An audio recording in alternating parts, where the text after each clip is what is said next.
حضرت مولا علی شیر خدا رضی اللہ تعالیٰ عنہ بیان فرماتے ہیں، آپ فرماتے ہیں اسے مبارک ہو جسے تھوڑے لوگ جانتے ہیں، قابل مبارکباد ہے، کم لوگوں میں جانا پہچانا جاتا ہے۔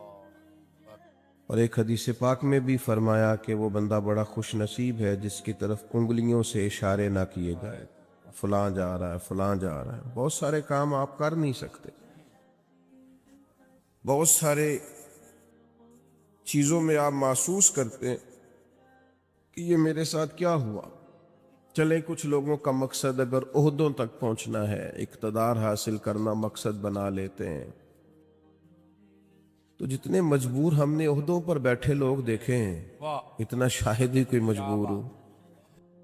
یا آپ کبھی دیکھ لیں، حکومت مجبور ہوتی ہے، اپوزیشن آزاد ہوتی ہے، اس کا کام تو صرف تنقید کرنا ہے، وہ کرتی رہتی ہے۔ لیکن جو لوگ کسی عہدے پر بیٹھے ہوتے ہیں، لوگ بول دیتے ہیں اس کو یہ کر دینا چاہیے، اس کو وہ کرنا چاہیے، کچھ باتیں درست بھی ہوں گی لیکن اتنا آسان تھوڑی ہوتا ہے۔ بہت سارے پہلو ہوتے ہیں جن پر غور کرنی ہوتی ہے۔ اگر کوئی اخلاص کے ساتھ عہدے پر بیٹھا ہے تو اس کو بڑا پھونک پھونک کے قدم اٹھانا پڑتا ہے۔ تو کسی شخص کا مقصد اگر دولت کا حصول ہو کہ مجھے ہر صورت میں پیسہ ہی جمع کرنا ہے، اس نے بھی زندگی کا کوئی پیارا مقصد نہیں پایا۔ بہت ساری جگہوں پہ دولت نفع بخش ہوتی ہے، اللہ کا فضل ہوتی ہے، لیکن اگر جائز ناجائز کا لحاظ کیے بغیر مقصود ہی صرف حصول دولت ہو تو دولت کی پیاس اور بھوک وہ والی بھوک اور پیاس ہے جو پیسے ملنے سے ختم نہیں ہوتی، بڑھتی جاتی ہے۔ یہ بڑھتی ہے، یہ ختم نہیں ہوتی کہ جتنے ملیں گے حال میں مزید حال میں مزید کی آوازیں اور آئیں گی، یہ طلب بڑھے گی۔ یہ بڑا سخت نقصان کرتی ہے انسان کی باطن کا، اس کی نورانیت کا، اس کی کیفیات کا۔ جو لوگ قناعت پسند نہیں ہوتے، حریص ہوتے ہیں، لالچی ہوتے ہیں، وہ تو بیچارے الجھ جاتے ہیں، ان کا اندر تو اجڑ جاتا ہے پوری طرح، انہیں پتہ بھی نہیں چلتا اور وہ بے آباد ہو چکے ہوتے ہیں۔ اچھا، کئی دفعہ ایسا بھی ہوتا ہے وہ اخلاص سے چلے تھے، ان کے مقاصد بڑے حسین تھے، لیکن جب اس رستے پہ پڑے تو پھر مقصد بدل گیا، اللہ معاف کرے، پھر وہ حصول دولت، حصول دنیا، تو وہ اپنی بھی وہ کیفیت نہیں رہی ان کی، وہ خود بھی بے چین ہوتے۔ اور حدیث پاک میں موجود ہے، نبی کریم علیہ السلام نے فرمایا، دو بھوکے بھیڑیے، بھیڑیا ویسے ہی بڑا خطرناک ہوتا ہے، اور اگر اوپر سے بھوکا ہو تو بھیڑیا ویسے ہی خطرناک ہے، اور اگر بھوکا بھی ہو تو کریم فرماتے ہیں دو بھوکے بھیڑیے بکریوں کے ریوڑ میں کھلے چھوڑ دیے جائیں، کوئی روک ٹوک کرنے والا نہ ہو۔ فرمایا وہ دو بھوکے بھیڑیے بکریوں کے ریوڑ کا اتنا نقصان نہیں کرتے جتنی دولت اور شہرت کی محبت انسان کے دل کا نقصان کرتی۔ وہ اندر سے پورے طور پہ اجڑ جاتا ہے، اس کا باطن پورے طور پر تباہ ہو جاتا ہے، اسے پتہ ہی نہیں ہوتا۔ بہترین اور صاف ستھرے لباس کے پیچھے اس کی روح بے آباد ہو جاتی، کچھ بھی پاس نہیں ہوتا، ایک مشینی سی زندگی، آ رہا ہے جا رہا ہے، بیٹھا ہے بول رہا ہے، گفتگو کر رہا ہے، کاروبار کر رہا ہے، اس ملک میں ہے دوسرے ملک میں ہے، 3-4 فون رکھے ہوئے، کسی کو کوئی بات بتا رہا ہے، کسی کو کوئی، صبح اور شام تک اسے یاد ہی نہیں رہتا صبح میں نے کیا کہا تھا، چونکہ زندگی مشینی بن گئی ہے نا، الجھ سا گیا۔ تو یہ جتنے بھی مقاصد ہمارے ہاں لوگ پیدا کر لیتے ہیں، یہ سارے مقاصد بڑے تکلیف دہ ہوتے، لیکن اگر زندگی کا مقصد وہ حسین مقصد ہو جس کی طرف قرآن مجید نے رہنمائی فرمائی ہے، تو پھر انسان بڑا باطنی سکون محسوس کرتا ہے۔ اللہ تعالیٰ نے فرمایا الذی خلق الموت والحیات لیبلوکم ایکم احسن عملا، فرمایا وہ ذات جس نے موت اور حیات کو پیدا کیا ہے تاکہ پتہ چلے تم میں اچھے عمل کون کرتا ہے، بہترین کردار کون پیش کرتا ہے۔ ایک بات یاد رکھیے گا، ہر آدمی باصلاحیت ہوتا ہے، بہت اچھے، واہ، ہر آدمی میں اللہ نے کوئی نہ کوئی خوبی رکھی ہوئی ہوتی ہے۔ ایک تو ہم اپنی خوبی کا پتہ ہی نہیں کرتے، یعنی دیکھیں مسجد کے باہر لکھا ہوتا ہے میرے جیسے مولانا صاحب کا نام فلاں نے مسجد بنائی، حالانکہ جو پوری بلڈنگ کی تعمیر کے لیے چپکے سے پیسے دے گیا تھا، یہ بھی اس نے کہا تھا کہ میرا ذکر نہ کرنا کسی کے سامنے، بہت اچھا، اور میاں وہ بھی بڑا بانی ہے اس ادارے کا، واہ بھائی واہ، اس کا بھی خاصا حصہ ہے یہاں۔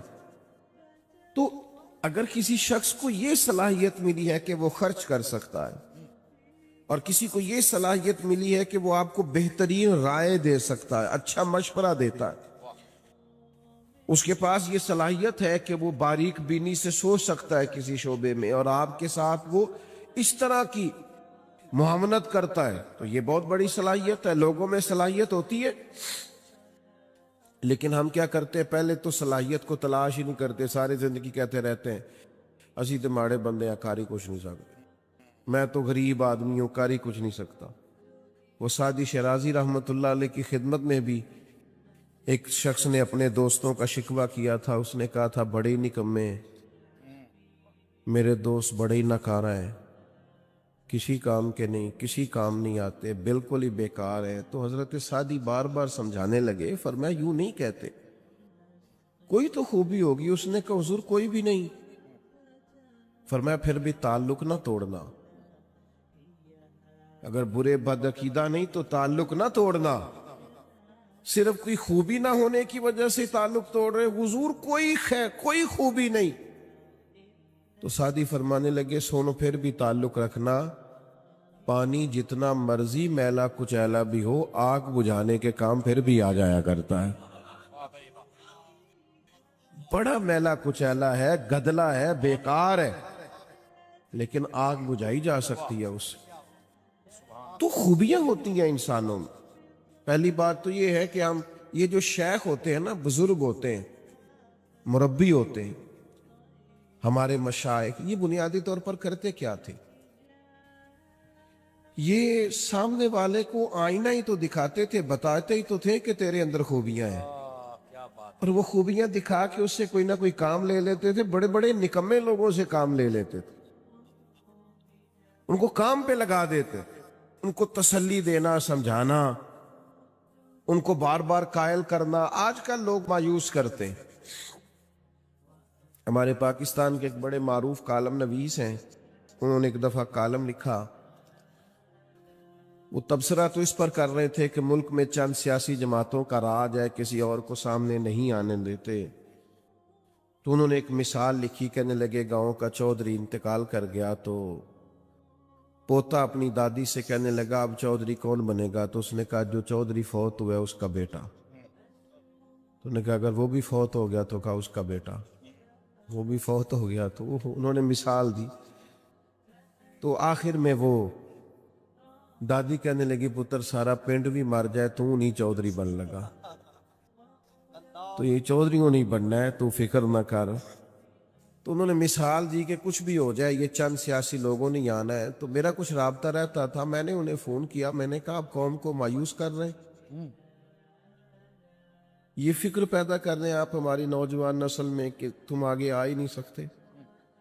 میں نے کہا تو میرے ساتھ آ، میں تجھے بتاتا ہوں غریبوں کے بچے چودھری بنے ہوئے ہیں، کیا بات، میں تمہیں بنے ہوئے دکھاتا ہوں، ہماری نظروں میں آئیں۔ یہ اپنی قوم کی تربیت کر رہے ہو کہ تم کچھ بھی نہیں کر سکتے؟ بہت اچھا، تم ان کی تربیت کرو کہ اٹھ باندھ کمر کیوں ڈرتا ہے، پھر دیکھ خدا کیا کرتا ہے۔ ہمت دلاؤ، جد و جہد کا جذبہ پیدا کرو، ان کے اندر شوق پیدا کرو، یہ محنت کریں، آگے بڑھیں، مدد کرنے والا اللہ ہے۔ علاقے میں جو چودھری کہلاتے تھے ان کا بچہ پڑھا نہیں ہے، وہ اسی کمپنی کے دروازے پر گن مین ہے، اور اسی علاقے کا جو غریب کہلاتا تھا اس کا بچہ پڑھ کے اسی کمپنی کے اندر مینیجر لگا ہوا ہے۔ تو آؤ ہم دکھاتے ہیں، آپ لوگوں کو مایوس تو ایک تو صلاحیت کو بھانپیں کہ ہم کیا کردار ادا کر سکتے ہیں، وہ والا کردار ادا کریں، ہم کیا ڈیوٹی کر سکتے ہیں وہ والی ڈیوٹی کریں، اور پھر اپنی جو زندگی ہے، جو مقصد ہے، اس کو صحیح جگہ پہ خرچ کریں، غلط جگہ پہ استعمال۔ کچھ لوگوں کو اللہ صلاحیت دیتا ہے نا، باصلاحیت ہوتے ہیں، لیکن وہ اپنی صلاحیت کا استعمال ٹھیک۔ اچھا یہ بتائیں، جس کی آواز سریلی ہوتی ہے اپنی وجہ سے ہے کہ اللہ کی عطا ہے؟ اللہ کی عطا ہے تو جو آنکھیں میں نعت سناندہ 60,000 لینا ہے، پھر واہ بھائی اس سے پوچھا جائے گا کہ یہ آواز سریلی کرنے کے تو نے دیے کتنے، پہلے یہ بتانا۔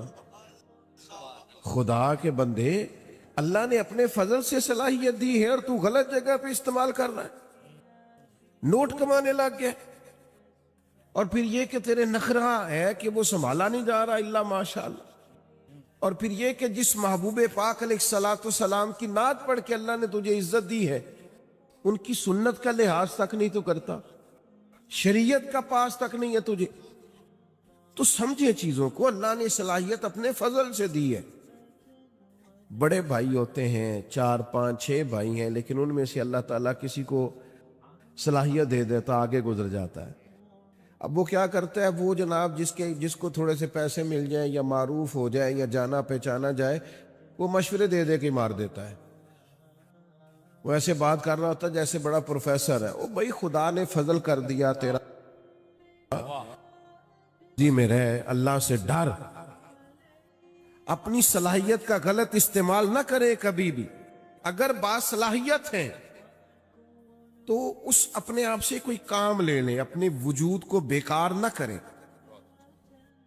کوئی خدمت لیں، اس سے کوئی ڈیوٹی لیں، اپنے آپ کو کسی کام پہ لگا دیں، ورنہ ضائع ہو جائیں گے۔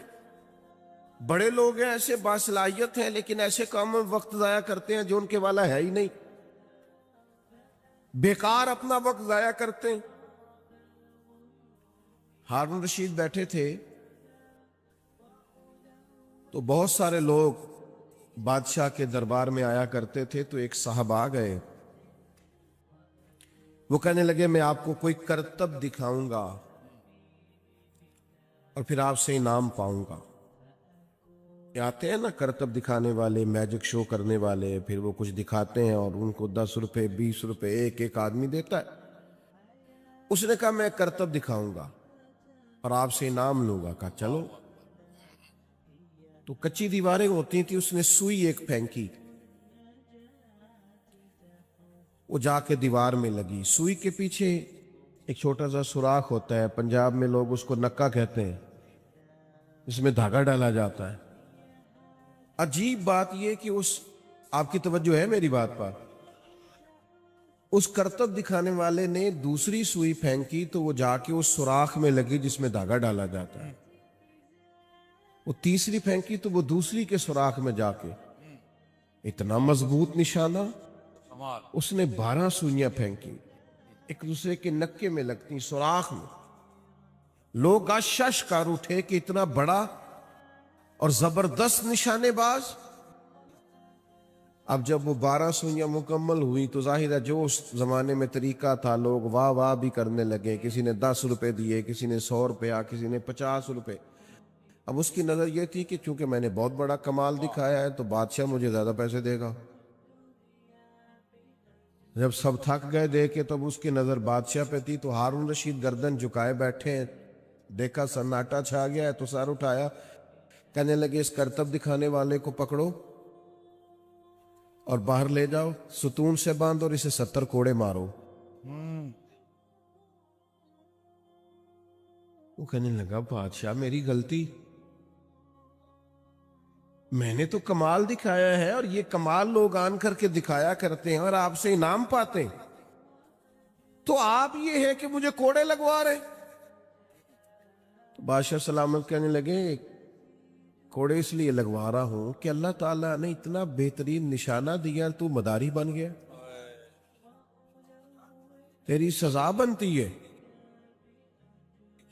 اس نے کہا حضور پھر کیا کروں؟ فرمایا میں تجھے فوج میں بھرتی کرتا ہوں، یہ جو نشانے کا اللہ نے کمال دیا ہے یہ کافر پہ لگا تھا کہ دین کے جھنڈے کو اللہ سر بلندی عطا کر، سبحان اللہ، یہ کافر پہ لگا، اپنی صلاحیت کو ضائع کر رہا ہے، بیکار کر رہا ہے۔ بہت اچھا۔ اللہ تعالیٰ نے قرآن مجید کے اندر یہ ارشاد فرمایا ہے کہ النبی اولا بالمؤمنین من انفسہم،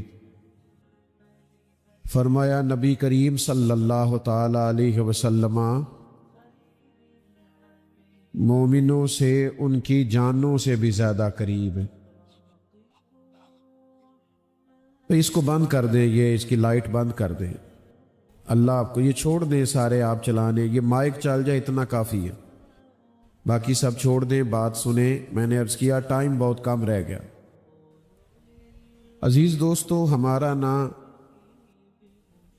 کائنات میں سب سے گہرا اور مضبوط رشتہ اللہ رسول کے ساتھ۔ دنیا کے اندر بہت سارے رشتے حساس ہوتے، ان کی حساسیت کا انکار نہیں کیا جا سکتا، پر جتنی حساسیت نبی پاک علیہ السلام کے رشتے میں پائی جاتی ہے نا، یعنی ہماری جانوں سے بھی ہمارے زیادہ مالک مدینے والے محبوب ہیں۔ یاد رکھیے گا کہ جب یہ رشتہ اتنا نازک ہے تو پھر اس تعلق کے لیے امتی کا بھی کام یہ ہے کہ وہ اس نزاکت کو ذرا گہری نظر سے سمجھے۔ حضور سید عالم علیہ السلام پر ایمان لانے کا معاملہ ہو تو حساس ہونا چاہیے۔ حضور کی ہر بات، بیٹا موبائل چھوڑ دو، بات مانتے، آپ اتنے پیارے ہیں ماشاءاللہ، آپ جب موبائل اونچا کرتے ہیں تو پچھلوں کو نظر نہیں آتا، وہ بیچارے پھر دقت محسوس کرتے۔ اللہ تعالیٰ آپ سب کو سلامت رکھے۔ نبی پاک صلی اللہ تعالی علیہ وسلم کی بات ماننے کے معاملے میں بھی صحابہ بڑے حساس تھے۔ بہت سارے لوگ ہمیں بہت سارے کام کہتے ہیں، بہت ساری نصیحتیں بعض اوقات ہمیں سننے کو ملتی ہیں، لیکن رسول کریم صلی اللہ تعالی علیہ وسلم جب اپنے غلاموں کو کوئی بات ارشاد کرتے، حضور جب کچھ بیان کرتے اور غلاموں سے جب سرکار کسی بات کا تقاضا کرتے تو وہ اس کی حساسیت کو سمجھتے تھے۔ حضرت حکیم بن حزام رضی اللہ تعالیٰ عنہ بیان فرماتے کہ نبی کریم صلی اللہ تعالیٰ علیہ وسلم نے ہم سے عہد لیا تھا کہ ہم کسی دنیا دار کے آگے ہاتھ نہیں پھیلائیں گے، اپنا رجوع ہمیشہ اللہ رسول کی جانب رکھیں گے، دنیا داروں سے، مالداروں سے، سیٹھوں سے، نوابوں سے ہم کبھی ہاتھ پھیلا کے مانگیں گے نہیں۔ وعدہ ہو گیا، بیعت ہو گئی اس بات پر۔ فرماتے ہیں پھر ہمارا حال یہ تھا کہ اگر کوئی شخص گھوڑے یا اونٹ پر بیٹھا ہے اور اس کے ہاتھ سے درہ گر گیا ہے اور قریب اس کا غلام بھی کھڑا ہے تو اپنے غلام سے نہیں کہا کرتا تھا کہ درہ مجھے پکڑا دو، وہ خود گھوڑے سے نیچے اترتا تھا، خود اونٹ سے نیچے اترتا تھا، تو وہ درہ اٹھاتا تھا۔ جب سوال کیا جاتا کہ آقا میں قریب کھڑا تھا، میں غلام ہوں، مجھے آپ حکم کر دیتے، ارشاد کر دیتے، میں آپ کا درہ پکڑا دیتا، تو وہ کہتے کیسے تمہیں کہہ دیتے، ہم نے تو اپنے نبی پاک علیہ السلام سے وعدہ فرمایا ہے کبھی کسی دنیا دار سے سوال نہیں کریں گے۔ تو حضور کی بات ماننے کے معاملے میں حساس ہونا، آج کل نا مسلمان ہفتے جمعہ پڑھتے ہیں، ہفتے میں ایک دفعہ جمعہ ہوتا ہے، عید کی نماز ہوتی ہے، مختلف محافل ہوتی ہیں، تو بہت ساری احادیث سنتے ہیں، بہت سارے ارشادات ہمارے کانوں سے آ کر کے ہماری سماعتوں کو معطر کرتے ہیں۔ تو چونکہ بہت ساری باتیں ہم سنتے ہیں، تو وہ خاص حساسیت جو اس معاملے میں ہونی چاہیے کہ بندہ سمجھے بس مجھے حضور کا ارشاد پہنچ گیا، بس مجھے نبی پاک علیہ السلام کی بات آ گئی، بس حضور نے حکم دے دیا۔ یہ حساسیت بڑی ضروری ہے۔ یاد رکھیے گا کہ یہ نہیں ہو سکتا کہ ہم حضور کی احادیث کو، قرآن مجید کی آیات کو بھی معاذ اللہ صرف کانوں کی لذت کے لیے سنیں اور کہ ماشاء اللہ سبحان اللہ کیا بات ہے، کیا بات آپ نے بیان کی، لیکن اس کی جو خاص تاثیر ہے اور اس کا جو خاص درجہ ہے اور بندہ مومن کے دل کے اندر اس کے لیے جو خاص مقام ہونا چاہیے، جب تک وہ ہم اپنے اندر پیدا نہیں کرتے، ایمان کی لذت نصیب نہیں ہو سکتی۔ آپ دیکھیے، میں نے عرض کیا تھا خاموش، اور حضور وضو کر کے مسکرائے تھے۔ مجھے وجہ کر کے، چونکہ رشتہ بڑا حساس ہے نا، یہاں معاملہ بڑا نازک ہے، حضور کے ساتھ غلاموں کے رشتے بڑے بلند ہیں۔ فرمایا پتہ کوئی نہیں کیوں مسکرائے تھے، لیکن چونکہ مسکرائے تھے، میں تو فرض محبت ادا کر رہا ہوں، کسی کی ادا کو ادا کر رہا ہوں۔ تو عزیز یاد رکھیے گا کہ یہ خاص نزاکت ہے امتی کی حضور کے ساتھ، کہ مومن نبی پاک علیہ الصلاۃ والسلام کی بات غیر مشروط مانتا ہے، غیر مشروط، سمجھ میں آئے تب بھی، سمجھ میں خدا نہ خواستہ نہ آئے، وہ کہتا ہے بس میرے نبی کا حکم ہے، بس میرے محبوب نے اسے حکمت سمجھ میں خدا نہ خواستہ نہ بھی آئے۔ ہماری عقلیں چھوٹی ہوتی ہیں نا، بعض اوقات حکمتیں سمجھ میں نہیں بھی آتی، لیکن بات اللہ رسول کی ہے نا، اس کو فوراً قبول کیا جائے گا، فوراً مانا جائے گا، اور اس نزاکت کو سمجھا جائے گا۔ نبی کریم علیہ السلام جمعہ پڑھا رہے ہیں، تو جیسے میں نے ابھی 2-4 دوستوں سے کہا نا، بعض اوقات کہنا پڑتا ہے موبائل بند کر دے اور بیٹھ جائیں اور خاموش ہو جائیں۔ یہ نقیب محفل یا خطیب یا اسٹیج سیکرٹری یہ لوگ بولتے ہیں، بعض اوقات نظم و نسق کو درست کرنے کے لیے نا، ماحول کو بہتر کرنے کے لیے کئی دفعہ کہنا پڑتا ہے، اور ڈر، ہمیں تو ڈر بھی لگتا ہے کسی کا دل نہ ٹوٹ جائے، دل آزاری نہ ہو جائے، کہنا پڑتا ہے بہرحال کہ یہ ذرا درست کر لو۔ تو یہ بعض اوقات ایسے مواقع آ جاتے۔ تو حضور علیہ السلام نا جمعہ پڑھا رہے تھے، تو ایک صاحب کھڑے ہو گئے، تو محبوب نے فرمایا بیٹھ جاؤ۔ ایک صحابی دروازے پہ تھے، ابھی ان کے کانوں میں آواز گئی، وہ وہی بیٹھ گئے۔ ایک قبیلہ بنو غنم میں تھے، ان کے کانوں میں وہی آواز گئی اور وہ وہی بیٹھ گئے۔ جس نے جہاں سنا وہ وہی۔ اچھا، نبی پاک علیہ السلام نے ایک شخص سے کہا، تو جب سوال ہوا نا کہ بھئی آپ سے تو نہیں کہا تھا، آپ سے تو نہیں کہا تھا، آپ سے تو نہیں کہا تھا، یہ تو فلاں سے کہا تھا، تو کہا یا رسول اللہ اپنے نام تو نہیں نہ لیا۔ یہ محبوب کی بارگاہ ہے، بس اشارہ ہو گیا، بس حکم ہو گیا، بس ہم سمجھ گئے کہ کریم کی اس وقت رضا یہ ہے کہ بیٹھ جاؤ، بس حضور کی مرضی یہ ہے کہ بیٹھ جاؤ۔ تو چونکہ نام لیا نہیں، ارشاد فرمایا نہیں، تو جس کے کانوں میں آواز گئی نا، سانو قید سجن دا گہنا ہے، وہ جنج رکھے اساں اونج رہنا ہے۔ تو بس بات کانوں میں آ گئی، ختم ہو گیا معاملہ۔ حضور نے فرما دیا بیٹھ جاؤ، تو لہذا بیٹھ گئے۔ تو میں نے یہ باتیں 2-3 آپ کی خدمت میں عرض کی کہ زیادہ غلام زیادہ بحثیں نہیں کرتے کہ یہ کیسے ہوا، تو اس کی کیا حکمت ہے، تو اس کام میں کیا حکمت ہے. بس وہ سمجھتے ہیں ہمارے لیے ہمارے رسول کا حکم ہے، ہمیں ہمارے نبی پاک نے فرمایا ہے. حضور نے فرمایا سود حرام ہے تو لہذا حرام، جھوٹ بولنا ناجائز ہے تو لہذا، دھوکہ نہیں دینا تو لہذا نہیں دینا، فراڈ نہیں کرنا تو لہذا نہیں کرنا، کم نہیں تولنا ناپنا تو لہذا نہیں تولنا. بس فرما دو جی. اب آپ حکمت کے پیچھے جائیں، اب آپ وجہ پوچھیں تو یہ غلاموں کا شیوا نہیں ہوتا. اللہ تعالیٰ مجھے اور آپ کو سمجھنے کی توفیق عطا کرے. اللہم صلی علی سیدنا و مولانا محمد معدن الجود والکرم وآلہ وبارک وسلم. اللہ بڑی محبت.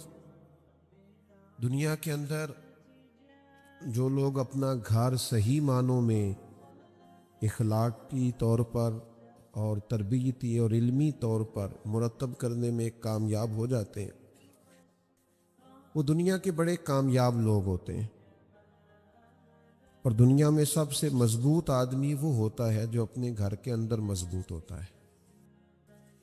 جو گھر سے ٹوٹ جاتا ہے، بکھر جاتا ہے، اپنے گھر کے ماحول کو سنبھال نہیں پاتا، وہ دنیا میں کوئی کارنامہ سر انجام نہیں دے پاتا. بہت سارے لوگ ہمیں بہت ساری جگہوں پہ اس لیے الجھے بکھرے اور ٹوٹے ہوئے نظر آتے ہیں کہ گھر کے اندر پریشان ہوتے ہیں.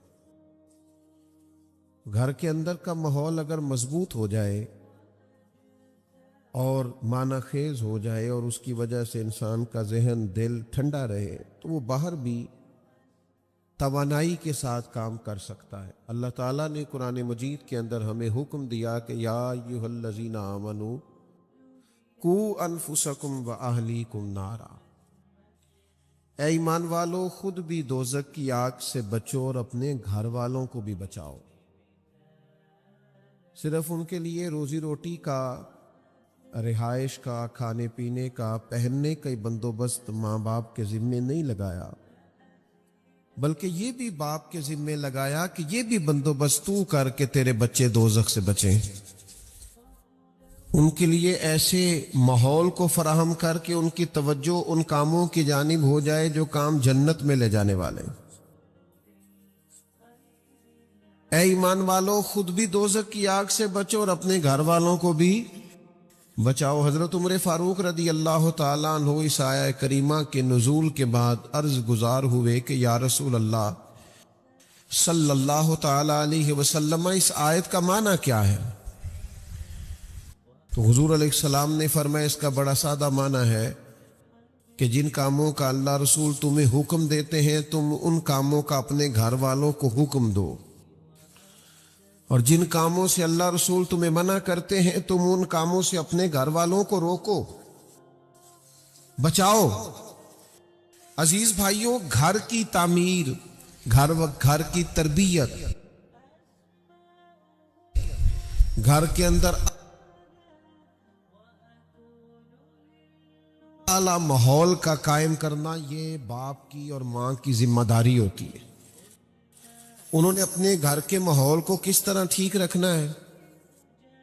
سب سے پہلے تو انہوں نے آپس کی لڑائی کو کیسے ختم کرنا ہے، اس میں کس طرح انہوں نے بچوں کے لیے آسانی کرنی ہے، اور گھر میں کس طرح یہ ماحول بنانا ہے کہ بچوں کا شوق بنے کہ وہ تعلیم کی طرف بڑھیں، ان کے اندر رغبت پیدا ہو کہ وہ نماز، روزہ، عبادات اور اخلاقیات کے عنوان پر کامیابی. یہ ذمہ داری ہے اور یہ نازک مسئلہ ہے.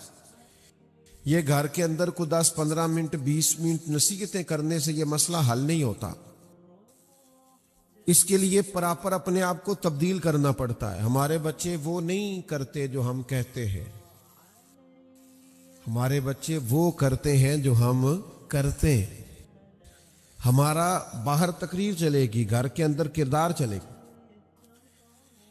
تو گھر کو کیسے سجانا سنوارنا ہے، اس کے لیے ہمارے نبی پاک علیہ السلام نے جو ہم پر لا تعداد بے شمار احسانات کیے، ایک احسان یہ بھی کیا کہ محبوب نے فرمایا تمہارے لیے ضروری ہے کہ اپنے نبی کے گھر والوں سے پیار کرو. قُلْ لَا أَسْأَلُكُمْ عَلَيْهِ أَجْرًا إِلَّا الْمَوَدَّةَ فِي الْقُرْبَى. اے محبوب علیہ السلام، آپ اپنے غلاموں سے فرما دیں کہ میں تبلیغ دین پر تم سے کوئی اجر نہیں مانگتا، ہاں میرے قریبیوں سے پیار کرتے رہنا. یہ جو میرے قریبی ہیں، یہ جو میرا گھر ہے، ازواج پاک ہیں، چاروں شہزادیاں ہیں، بالخصوص مولا علی شیر خدا، سیدہ فاطمہ الزہرا، امام حسن، امام حسین، یہ جو لوگ ہیں ان سے پیار کرنا، عقیدت رکھنا. کیوں؟ کہ حضور علیہ السلام فرماتے ہیں میں 2 چیزیں تمہیں دے کر جا رہا ہوں. آپ زیادہ غور کریں گے میری بات پر. اللہ تعالیٰ آپ کو مہنگے مہنگے موبائل دے، ویڈیو بھی آپ ضرور بنائیں، منع نہیں کرتا، پر توجہ میری بات پر کریں، دیکھیں میری طرف، تاکہ میں نے تھوڑی سی باتیں کرنی ہے، جلدی بات ختم کرنے کا عادی ہوں. حضور فرماتے ہیں میں 2 چیزیں تمہیں دے کے جا رہا ہوں، انہیں تھام کے رہنا، گمراہی تمہارے پاس نہیں آئے گی. باتوں کو گہرائی سے سمجھا کریں، یہ 2 چیزیں جو پکڑ لے گا گمراہ نہیں ہوگا. یا رسول اللہ صلی اللہ تعالی علیہ وسلم کرم فرمائیں. حضور فرمانے لگے کہ اللہ کی کتاب قرآن تمہیں دے کے جا رہا ہوں، اور دوسرا اپنا خاندان تمہیں دے کے جا رہا ہوں. میرے خاندان کی طرف دیکھنا، کردار و عمل دیکھنا، صبح شامیں دیکھنا. اگر ہم نبی پاک علیہ الصلوۃ والسلام کی جو آئلی اور ذاتی اور گھریلو زندگی ہے اس پر کبھی غور کریں تو نبی پاک علیہ السلام نے اپنا گھر کیسے سجایا سنوارا، اور ہمیں کیا تلقین ارشاد فرمائی، یہ قابل غور پہلو. اور میں پھر وہی بات دہراؤں گا کہ گھر سے مضبوط ہو گئے تو باہر بھی بڑے مضبوط ہو جائیں گے. لیکن اپنے پودے خشک رہیں اور ادھر ادھر انسان باغبانی کرتا پھرے تو اسے کہا جائے گا یار تیرے اپنے پودے تو خشک ہو گئے ہیں، اور تو دوسروں کو مشورہ دے رہا ہے کہ فلاں کام کرو گے تو پھل زیادہ آئے گا. تو اپنے گھر کے اندر بھی تو بہت ساری توجہ دے، اس پر بھی تو غور کر. اللہ کے پیارے رسول صلی اللہ تعالی علیہ وسلم کی مقدس زندگی میں آپ کو ملے گا کہ حضور اپنے گھر والوں کو وقت دیتے تھے.